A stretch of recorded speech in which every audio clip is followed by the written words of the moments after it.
Hi everyone, this is Bhaskar Challa, founder of Zimantra Consulting, a personality leadership development organization.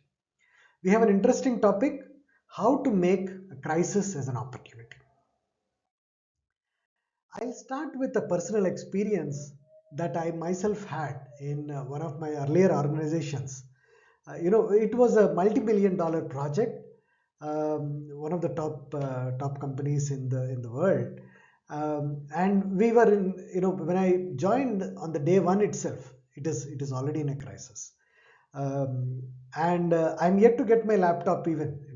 And on the floor, I was hearing that there was a human error. One of the resources has actually shut down a mission critical system. So everybody was like, we are going to lose this project today. And that's my first day. I had my introductory call, introduction was yet to happen. But what I had to do is I had to work with the team, start putting together a root cause analysis, what caused this particular issue. Um, so instead of my introduction, I went into the call, just said, "Hi, this is Bhaskar. We could have met in better circumstances, but let me start with the root cause analysis and what will be the corrective action that we are going to take."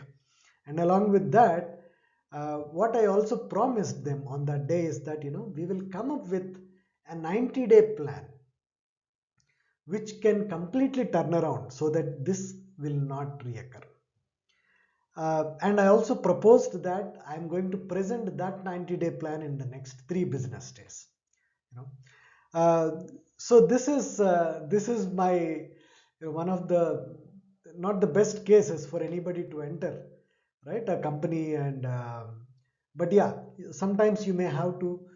The crisis gives an opportunity, and surprisingly, um, customer liked our plan that we presented in next 3 days, and then the 90-day period we are able to also put everything in place, and the customer also signed this project for 2 additional years after that.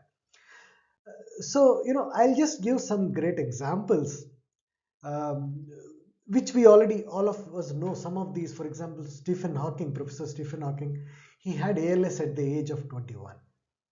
you know so his body started failing at that age itself, but he used his mind and mental powers. Most of his path-breaking discoveries actually came after he was diagnosed with dystros.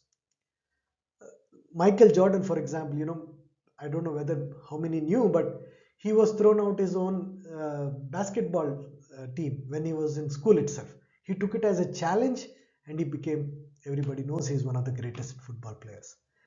Another example, Dasrath Manji, he is from Bihar, India. His wife died due to an illness. He could not take her in time to the hospital because there was a mountain standing in between his village and the next town. So he took that as a challenge. After she passed away, he worked alone just with a chisel and a hammer for 22 long years, and he made a road actually between for 50, the total, finally the distance came down from 55 kilometers to 15 kilometers. He actually built through a road uh, between mountain. He is called Mountain Man of India. He was awarded as well later on. Another great example is Jadav Molai Payeng. At a very young age, he found that the place where he is staying, there was a flood, 1976 period, and a lot of reptiles were dying. He was moved by that plight. He had illness in his own family. So finally, what he has done is he felt that there has to be trees there. Had there been trees, many of these would have been protected. So he started building, and next 40 years, he built a 1300-acre forest single-handedly. And now it is known as Molai Forest. It is there in Assam, India. And you can even find elephants, rhinos there right now. There was nothing earlier. And just if you take even COVID lockdown itself, forget all of these great people who has done, just normal people who everybody, the students, the professionals, everybody had to adapt. And all of them transitioned to alternate forms of study, work, and we all came out very successfully, isn't it? There is a lot of emotional scars, definitely, but you can see human spirit, the way it triumphs. And when does it survive? When do we actually do this? I'll just give a couple of questions. Think about in your minds. Tell me who will run faster? Somebody who is jogging earlier in the morning or somebody being chased by a dog? Who will run fast? Second question. Who will start having healthier food, which has a lot of nutrition, everything? Somebody who is still not in shape but he is young, will that person automatically have some great healthy food? Or somebody warned by the doctor that, they already have given an ultimatum saying that your life now depends, it is either or. You either want to survive or not. Who will shift to a healthier nutrition? Both of these things you can see.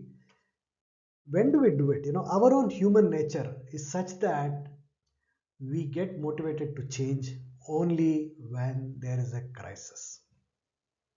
That is how we are manufactured. For whatever reasons, we are humans are like that. We are like that.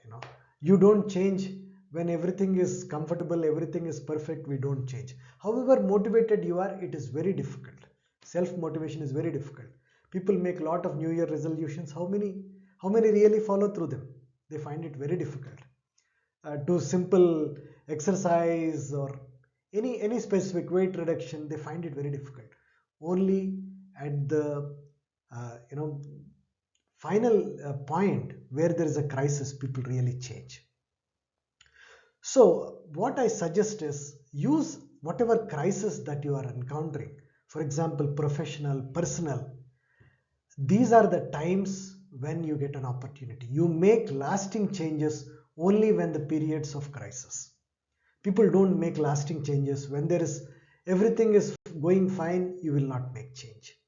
So use these crisis times and you should be able to make changes to yourself in your life. First thing, you need to, sometimes once you are in a crisis, what happens is you will find that you may find it difficult. You will feel that you can never get out of it. So that is the biggest problem. The mindset has to be changed. So you need to know that whatever problem you have, there would have been bigger issues than what you have faced by others actually. So whatever you are facing, you should realize that it is comparatively smaller than what probably others are already facing. Other thing, personally, you need to believe that you can overcome. This is very important. Have commitment to yourself that that you will overcome it. And then start thinking of solutions outside of your comfort zone. Thinking outside the box, they call it. If you are trying to do the same thing and reap a different benefit, how can it happen? Right? You can, whatever you sow a seed, only that particular plant will come out. Right? You plant a rose and you expect something else, it's not possible. So think outside the box, think solutions outside of your comfort zone. Then brainstorm your ideas with somebody trusted. Your family member, your spouse, your friends. Brainstorm your ideas and then have a good small plan, action plan, and don't start with a big bang. Start with small action plans, but on a daily basis. This is how you actually finally resolve your own crisis. You will come out of it, you will make it an opportunity, you will change, and you will change for better. So few helpful steps. I hope you could be having small multiple videos. Crisis. I'm pretty sure it can be job loss, helpful, having illness. You may be having some problem with relations. These are the times. Identify your point of crisis. Your low.